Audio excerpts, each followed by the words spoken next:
மேயரக்கா என்ன இப்படி காலையிலிருந்து ஒரே சண்டைக்காடா இருக்கேன்னு கேட்டா, ஐயா என்கிட்ட அதிகாரிக சொன்னாக நான் செஞ்சேன்.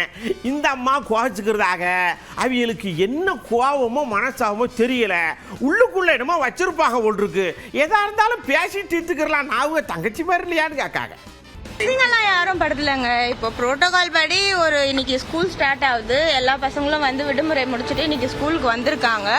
அதனால ஆஸ் எ எம்எல்ஏவா அந்த இடத்துல உங்களுக்கு கார்பரேஷன் சார்பாக இன்வைட் கொடுத்துருந்தோம். 8:45 ஈவெண்ட் சொல்லியிருந்தோம். 9 o'clock தான் அவங்க ஈவெண்ட்டுக்கே வந்தாங்க.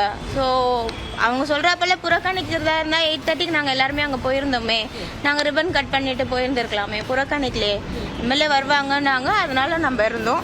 ரிப்பன் கட் பண்ணது கூட நான் கட் பண்ணுறேன். அதுக்கு முன்னாடி அவங்க வேற ஒரு ரிப்பனில் எடுத்து வேற சிசர் எடுத்து கட் பண்ணுறாங்க. அதுவும் நீங்கள் விஷுவல்ஸில் பார்த்துருந்துருப்பீங்க. அதே போல் உள்ளே போயிட்டு குத்துவலைக்கு ஏற்றிட்டு நீங்கள் எல்லாருமே கார்பரேஷன் ஃபாலோ பண்ணுறவங்க தான் பார்த்துருப்பீங்க. குத்துவலுக்கு ஒவ்வொருத்தராக தான் ஏற்றுவாங்க. ஆஸ் எ மேயர் ப்ரோட்டோகால் பண்ணி நான் ஏற்றினேன். அப்புறம் ஐஏஎஸ் ஏற்றுவாங்க, அப்புறம் எம்எல்ஏ ஏற்றுவாங்க, அதுக்கப்புறம் கவுன்சிலரோ இல்லை சேர்மன் யார் இருக்காங்களோ அவங்க ஏற்றுவாங்க. அந்த ஃபார்மேட்டில் தான் இன்னைக்கு போகணும். அவங்க யாரும் ஒரு வார்த்தை விஷுவல்ஸில் பார்த்ததுன்னா தெரிஞ்சிருவோம். யாரும் ஒரு வார்த்தை அவங்கள எதுவும் அவதூறாக பேசலை, எதுவுமே பண்ணலை. அவங்களா வெளியில் போயிட்டாங்க. இஷ்யூ பண்ணணுமே அப்படின்ட்டுன்னு இஷ்யூ பண்ணுறவங்கள நம்ம என்ன சொல்ல முடியும்?